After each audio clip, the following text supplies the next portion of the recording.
Gammeldags. Dårlig skuespil, og den følger ikke bogen. Gammeldags. Manglende information. Jeg ved ikke den sidste. Langtrukken, følger ikke bogen, og så synes jeg, at fru Junkersen spiller godt.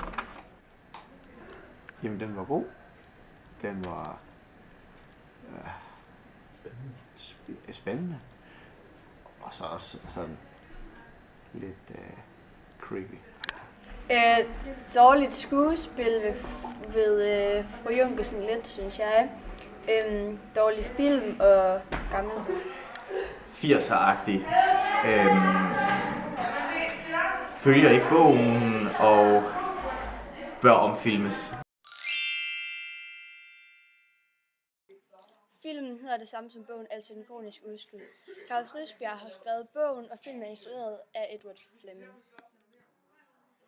Hende, der spiller Helle, hedder Simone Bendix, og hende, der spiller Janus, hedder Allan Olsen, og ham, der spiller Tore, hedder Thomas Algren, og hende, der spiller fru Junkersen, hedder Søsse Vold. Den kroniske uskyld foregår i Danmark og er filmet i København. Filmen den handler om Janus og Tores venskab, og så er det det der med, at Tore bliver kærester med Helle, og så er Janus sådan den tredje jul, eller hvad man siger. Ja, og senere i hen af filmen sker der det, at de er til en... Helle holder en studiefest, hedder det? Jo. Ja, hvor at fru Junkersen går sådan helt amok med at prøve at stjæle Tore fra Helle. Ja, hvor hun virkelig tager ham fra Helle, eller hvad man siger. Og det har hun vist også gjort før, fordi at de snakker noget om, at det er en, der hedder Svend, som hun også har taget fra Helle, eller hvad man siger. Og Helle gør ikke rigtig noget ved det, fordi at hun ligesom ligger... Altså hun gider ikke sådan rigtig være uvenner, fordi Helle er så meget uskyldig. Ja, og fru Junkersen er meget ond. Meget ond, og som jeg siger, en slange, en løve. Ja. Men vi synes ikke sådan rigtigt, at filmen den følger mega meget bogen. Nej. Altså den har de der store ting, men sådan nogle små ting, den handler altså ikke med. Temaet af en film er venskab og kærlighed, fordi at filmen er sådan opbygget på Janus og Tors venskab, og så senere så kommer Helle, og så bliver Helle og Thor kærester, så kærlighed. Bogen foregår i 50'erne, men filmen den foregår i 80'erne.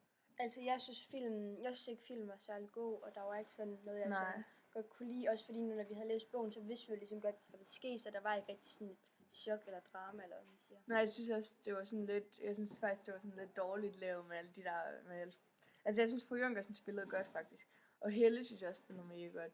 Men så synes jeg, det var mega træls, at de tog sådan Inger og, hvad hedder hun? Inger og Ellen. Inger og Ellen, jeg synes, det var mega træls, at de tog hende ind i en person, eller hvad man siger.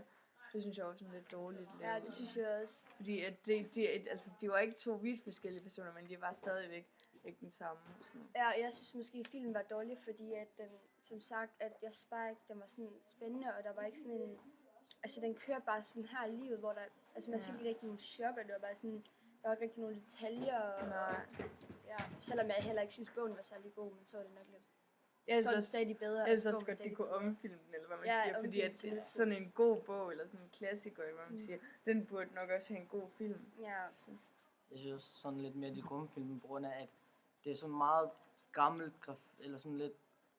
Men det er også lidt sært, den foregår i 80'erne. Ja, sådan lidt. Ja.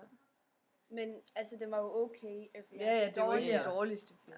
Nej. Men jeg var sådan lidt nasty. Ja. Jeg giver 2 til 3 stjerner, nok mest 3, men alligevel ikke så meget, fordi jeg synes ikke, det er den bedste film, jeg nogensinde har set, og jeg synes, bogen er meget bedre, og den følger ikke ret meget bogen film og sådan noget. Altså det gør den jo, men stadig ikke så meget.